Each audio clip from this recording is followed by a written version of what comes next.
எல்லாம் புகழும் இறைவனுக்கே.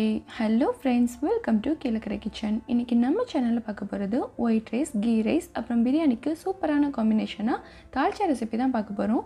இதை கலரி தால்ச்சா, மாங்காய் தால்ச்சா அப்படின்னு சொல்லலாம். ஸோ வீடியோக்குள்ளே போகிறதுக்கு முன்னாடி இப்போ தான் நம்ம சேனலை ஃபஸ்ட் டைம் பார்க்குறீங்கன்னா மறக்காமல் சப்ஸ்கிரைப் பண்ணிவிட்டு கூடவே பக்கத்தில் இருக்க பெல் ஐக்கானும் கிளிக் பண்ணிக்கோங்க. அப்போ தான் நான் போடுற வீடியோவோட நோட்டிஃபிகேஷன் உடனே வரும். இப்போ வாங்க வீடியோக்குள்ளே போகலாம்.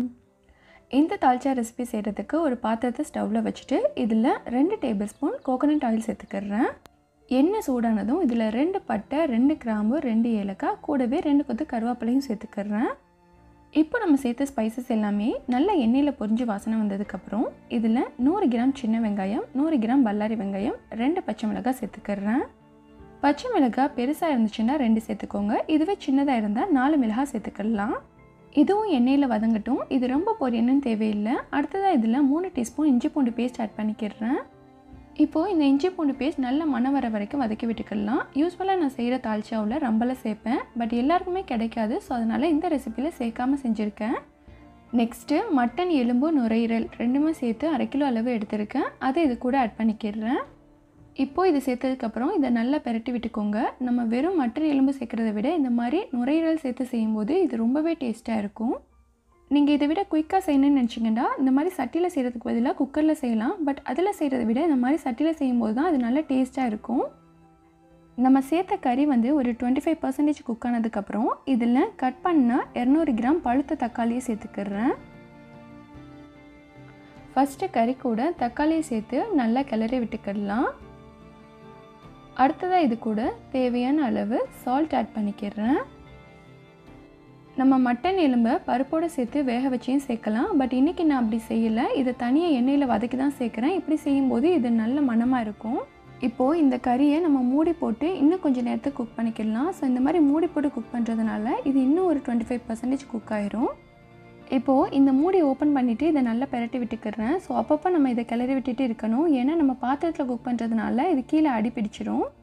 ஃபர்ஸ்ட் இதில் நான் வாழைக்காய் சேர்த்துக்கிறேன். இதுக்கு ஒரு வாழைக்காயை தோல் சீவிட்டு இந்த மாதிரி ரவுண்டாக கட் பண்ணி வச்சுருக்கேன். அதை சேர்த்துக்கிறேன். கொஞ்சம் ஹார்டான காயெல்லாம் நம்ம ஃபஸ்ட்டு சேர்த்துக்கலாம். உங்களுக்கு வாழைக்காய் கிடைக்காத பட்சத்தில் நீங்கள் உருளைக்கிழங்கு கூட ஆட் பண்ணி செய்யலாம். அதுவும் நல்லாயிருக்கும். அப்புறமா இது கூட ரவுண்டாக கட் பண்ண 150 கிராம் கேரட்டை சேர்த்துக்கிறேன். கேரட்டை சேர்த்துட்டு அது கூடவே 150 கிராம் கட் பண்ண கத்திரிக்காயும் சேர்த்துக்கிறேன். கத்திரிக்காய் காரம் இல்லாத இருக்குதான்னு சொல்லிட்டு செக் பண்ணிக்கோங்க. அப்போ தான் தால்ச்சா ரொம்ப நல்லாயிருக்கும்.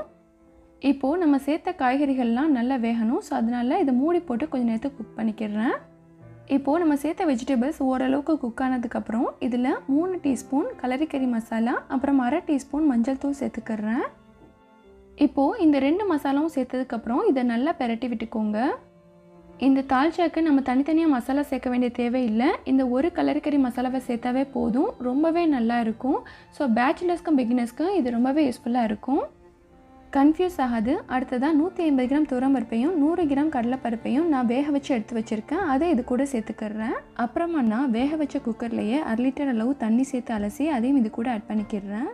இந்த கலரிக்கறி மசாலா எப்படி செய்யணும்னு சொல்லிட்டு நான் ஏற்கனவே வீடியோ அப்லோட் பண்ணியிருக்கேன். அதோட லிங்கை கீழே டிஸ்கிரிப்ஷனில் கொடுக்குறேன், செக் பண்ணிக்கோங்க. நம்ம பருப்பை ரொம்ப கொலையை வேக வச்சிடக்கூடாது. ஸோ இந்த மாதிரி ஒரு 85% குக் பண்ணி எடுத்தால் போதும். ஸோ அப்போ தான் இது வெஜிடபிள்ஸ் மட்டனோட சேர்ந்து வேகும்போது சரியாக வரும். எப்போவுமே நீங்கள் தால்ச்சா போடுறதுக்கு யூஸ் பண்ணுற வெசல் கொஞ்சம் பெருசாக இருக்கிற மாதிரி பார்த்துக்கோங்க. அப்போ தான் இது மிக்ஸ் பண்ணி விடுறதுக்கு ரொம்பவே ஈஸியாக இருக்கும். இப்போது இதை நான் மறுபடியும் மூடி போட்டு கொதிக்க வச்சுக்கிறேன். ஸோ இது 5 மினிட்ஸ் கொதிக்கட்டும். இப்போ பாருங்கள், ஓப்பன் பண்ணியாச்சு. தால்ச்சாவோட கன்சிஸ்டன்சிக்கு ஏற்ற மாதிரி நீங்கள் தண்ணி ஆட் பண்ணிக்கோங்க. இப்போ இதை நல்லா கலந்து விட்டுக்கலாம். பொதுவாகவே தால்ச்சாவை பொறுத்த வரைக்கும் நல்லா புளிப்பாக இருந்தால் தான் நல்லாயிருக்கும். பட் இன்றைக்கி நான் புளி சேர்க்க போகிறது இல்லை. நெக்ஸ்ட்டு இது கூட 1/2 மூடி தேங்காயை நல்லா பேஸ்ட்டாக அரைச்சி எடுத்து வச்சுருக்கேன். அதை இதில் சேர்த்துக்கிறேன். தேங்காய் பால் சேர்க்காமல் செஞ்சால் தால்ச்சா நல்லா இருக்காது. ஸோ அதனால் கண்டிப்பாக தேங்காய் பால் சேர்த்து செய்யுங்க. அப்போ தான் ரொம்ப டேஸ்ட்டாக இருக்கும். தேங்காய் பால் சேர்த்ததுக்கப்புறம் இதை ரொம்ப நேரம் கொதிக்க வைக்கக்கூடாது. லைட்டாக இந்த மாதிரி கலந்து விட்டுட்டு இதில் 1/4 கைப்பிடி அளவு புதினா, 1/4 கைப்பிடி அளவு மல்லி இலைகளை நறுக்கி சேர்த்துக்கிறேன். நான் இதில் ரம்பலை சேர்க்கலை. ரம்பலை தான் நல்ல வாசனை கொடுக்கும். ஸோ எல்லாருக்குமே கிடைக்காது. ஸோ அதனால தான் நான் சேர்க்காமல் செஞ்சுருக்கேன். அதுக்கு பதிலாக இஞ்சி பூண்டு பேஸ்ட் அப்புறம் புதினா மல்லி இலை தான் நல்ல வாசனை கொடுக்கும். கடைசியாக இதில் கட் பண்ணி வச்சுருக்கிற 250 கிராம் மாங்காவை சேர்த்துக்கிறேன். நம்ம ஃபஸ்ட்டே மாங்காவை சேர்த்துட்டோன்னா அது கரைஞ்சிரும். ஸோ இந்த மாதிரி ஃபைனலாக சேர்த்தா தான் அந்த சூட்லேயே இது வெந்து நல்லா சாப்பிட்றதுக்கு கரெக்டாக இருக்கும். இந்த தால்ச்சாவில் நம்ம புளி சேர்க்கவே இல்லை, புளிப்புக்காக வேண்டி மாங்காய் மட்டும்தான் சேர்த்துருக்கோம். மாங்காவோட ரேட் அதிகமாக இருக்கும்போது மாங்காவோட அளவை கம்மி பண்ணிவிட்டு புளியை சேர்த்துக்கிடலாம். ஃபைனலாக இதில் 2 டீஸ்பூன் கீ விட்டுக்கிறேன். இந்த மாதிரி கீ சேர்க்குறதுனால இதோட டேஸ்ட்டும் வாசனையும் ரொம்ப நல்லாயிருக்கும். இந்த தால்ச்சாக்கு இன்க்ரீடியன்ட்ஸ் கம்மி தான், இதை பேச்சுலர்ஸும் பிகினர்ஸும் ஈஸியாக செய்யலாம். இந்த மாதிரி கலரிக்கறி மசாலா யூஸ் பண்ணி நம்ம தால்ச்சா செய்யும்போது நம்ம எக்ஸ்ட்ரா கறி கூட குக் பண்ண தேவையில்லை, இது ஒன்றே போதும். இப்போது இதை மூடி போட்டு 2 நிமிஷம் கொதிக்க விட்டு ஸ்டவ்வை ஆஃப் பண்ணிடலாம். இப்போ ஓப்பன் பண்ணி பார்க்கலாம், நல்லா கமகமாண்டு இருக்குது. எல்லாமே நல்லா பர்ஃபெக்டாக குக் ஆகிடுச்சு. கண்டிப்பாக இந்த இதுக்கு ட்ரை பண்ணுங்கள். வீடியோ பிடிச்சிருந்தால் லைக் பண்ணிவிட்டு உங்கள் ஃப்ரெண்ட்ஸ் அண்ட் ஃபேமிலிஸ்க்கும் ஷேர் பண்ணுங்கள். மறக்காமல் நம்ம சேனலை சப்ஸ்கிரைப் பண்ணுங்கள். நெக்ஸ்ட் ஒரு இன்ட்ரெஸ்டிங்கான வீடியோவை சந்திக்கிறேன். தேங்க்ஸ் ஃபார் வாட்சிங். அனைவருக்கும் இனிய பெருநாள் நல்வாழ்த்துக்கள். அஸ்ஸலாமு அலைக்கும் வரஹ்மத்துல்லாஹி வபரகாத்துஹு.